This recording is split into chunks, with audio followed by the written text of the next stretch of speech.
Hello mga kaigsuunan, dalaygo ng Diyos, pagpadayon sa paghatod sa pulong sa Ginoo dinhi sa atong YouTube channel o sa atong Facebook. Binisaya magkini nato nga version, malipayon ako nga may hatod nato no ang pulong sa Ginoo sa binisaya nga pamaagi. Nalingaw ta nga ato gayong mapaabot ang pulong sa Ginoo sa atong mga kaigsuunan nga mga Bisaya asa man kamo nga dapit sa kalibutan sa Pilipinas man diha man sa Mindanao, Cebu ug party sa Luzon ug asa man ta nga party sa kalibutan mga Kabisayaan, mga Cebuano nga makapamalandong kita sa pulong sa Ginoo. Niining binisaya nga paghatod digaan atong pagsaysay ang mahitungod sa problema sa ginatawag nato nga depresyon o grabe nga pagkaguol nga miabot o nisangko diha sa masakit nga sitwasyon ng uban sa paghunong sa ilang kinabuhi. Ilabi na sa atong daghang mga kabataan, atong mga Gen Z na naka-experience ni ini nga mga problema. Daghan kaayo nga mga sitwasyon sa kinabuhi sa mga kabataan nato o sa atong mga pamilya o kaya sa mga mahal ba nato sa kinabuhi nga maka-experience ni ining sobrang nga pagkaguol o pagkabalisa o kahadlok sa kinabuhi din ni sangko sa dili maayo nga sitwasyon sa kinabuhi. Naghatod ta aning pulong sa Ginoo usaon man nato nga ang pulong sa Ginoo makatambag, makapalig-on, makapatambal sa matag usa ang gahom sa Ginoong Jesucristo, ang gahom sa balaang espiritu nga makapalig-on sa kinabuhi o makapabaskog sa atong spiritual nga kinabuhi aron nga mapildi nato ang ginatawag nato og depression, no? Nga mga ginapas-an sa mga katawan. Unas tanan, akong isa-isay sa inyo ang isa sa naka-experience ni ini. Usa siya ka fighter no sa gitawag nato nga mixed martial arts sa One Championship. Kung tan-aw ta niya ng One Championship, no daghang mga champion nato diha sa One Championship diha sa Pilipinas. No, so usa na sila ni Edward Pulayong, no. So diha daghan nato nga mga fighter nga gikan pod na Bisaya si Sambuanga nga babae, no. So gawas nila kung nakailam mo nila diha sa One Championship nga martial arts, gawas sa UFC o gawas sa uban pa nga boxing o pakipag-fight. Daghan sa mga fighters nga naka-experience of depression sa ilang kinabuhi. O specific sa One Championship, si Angela Lee, no, Angela Lee usa ka young woman, batanon nga babae nga na champion gid siya, no, ni saya ang fight, no, si Angela Lee na doon na pud siya igsuon nga si Christian Lee nga nahimo pong champion, no, sa fight diha sa One Championship. Og aduna sila igsuon nga halag Victoria nga ni suffer good sa depression o ni hantong gayud sa pagpatay sa iyang kaugalingon. Masakit man nga situation sa kinabuhi ni Angela Lee nga siya pud mismo ni try po untag patay sa iya ang self pinaagi sa crush, no, pagka-crush sa kinan, pero niangkon siya nga dili lang gito aksidente ang hitabo sa pagka-crush niya kun dili gatry ginta siya og commit og suicide, magpakamatay, paghunos sa iyang kinabuhi. Makita nato daghang mga katawhan, daghang mga kabatan-unan nga naka-experience niini. Unta si Angela Lee, ang family successful sa martial arts, unya daghan sila champion sila, daghan na sila kwarta, no, na mga experience nila. Ngano man nga maunahunaan pamanggihapon nila sa paghunos ang ilang kinabuhi. Dili lang si Angela Lee, dili lang katong mga katawhan nga atong gisulti, daghan, no, sa mga sitwasyon sa kinabuhi nga mo feel ta og emptiness sa atong kasing-kasing. Nga murabag ngano man ni nga doon na may kabugat sa akong kasing-kasing. Ngano man ni kinsa may makapuno ni sa akong kasing-kasing. Sa pagdaghan ta kwarta, no, sa pagdaghan ta og ganang mga naabot sa kinabuhi, apan makaana ka ngano man, why man nga naa maghihapoy emptiness. Kinsa may maka-feel sa akong kasing-kasing. Nakaingon man ko nga ang ako ding dahang kwarta, ang kalampusan, kay man ko nga ang ako di ay mga nahuman, mga diploma nga nagapaluyo na ako, matatay akong success.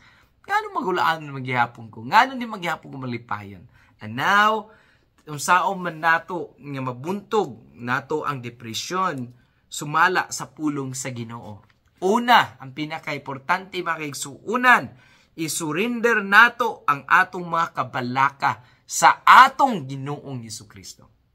Mao ni pinakabugat, pinaka-importante nga masolusyonan nimo ang imong pagkaguol karon, ang imong mga kabugat karon, ang imong mga kasakit karon.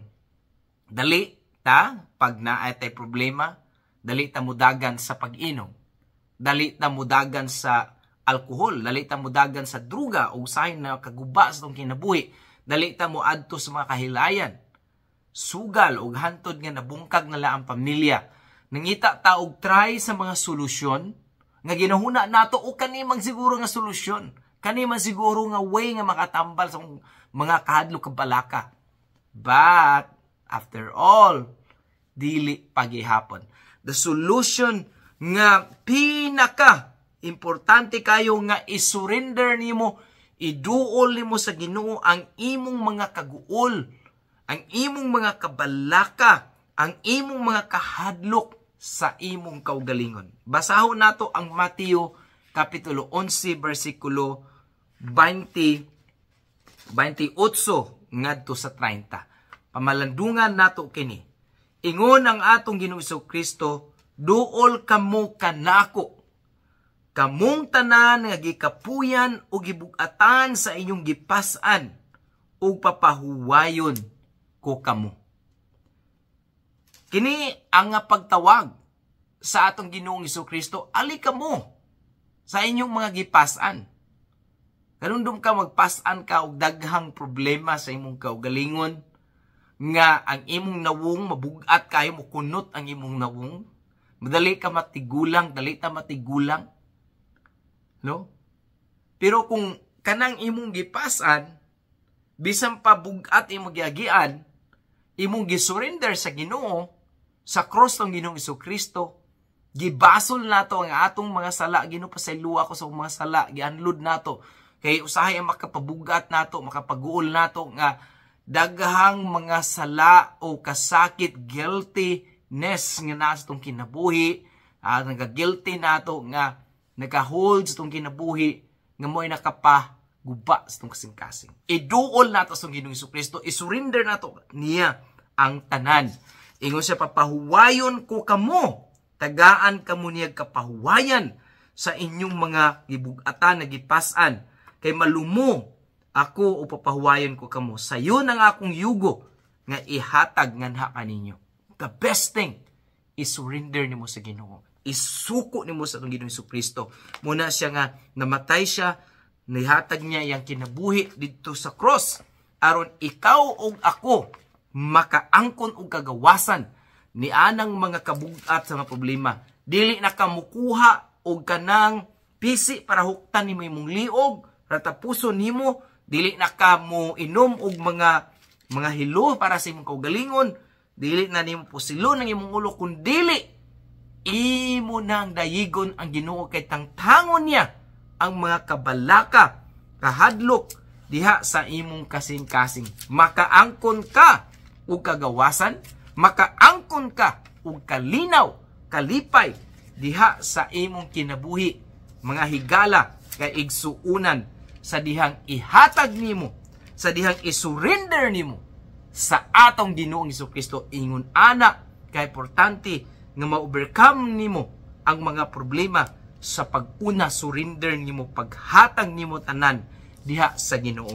Ug dugang pa niingon si Apostol Pablo sa Filipos kapitulo 4, 6 ug 7, kung aduna kitay Biblia malinawon nato kini nga mabasa nga giingon sa atuang Apostol Pablo, ayaw kamo kabalaka sa bisan unsa kundili pangayua sa Dios ang inyong gikinahanglan uban ang pagpasalamat sa tanan ninyo nga pag-ampo.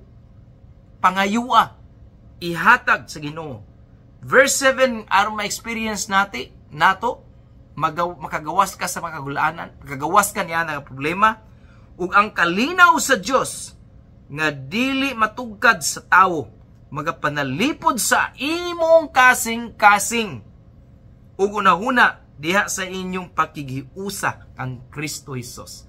Ang kalinaw, ang panalangin sa Ginoo, gahom sa Ginoo, balang Espiritu, magagard sa atong kasing-kasing. Makana ka, ngano man ni sila nga malipayon man, isang dili sila dato, wala sila daghang mga butang, malipayon kay ang kalipay nga gihatag sa gahom sa Ginoo, sa pulong sa Ginoo, dili man mabayaran og kwarta. Kaya nagigikan ka na sa Dios nga ang kalinaw nga ihatag sa Ginoo, sa dihang iduol nato sa pag-ampo, no, sa dihang surrender nato sa pag-ampo, sigurado gayud nga dili gayud ikaw mo sangpot sa paghiko, sa pagpakamatay.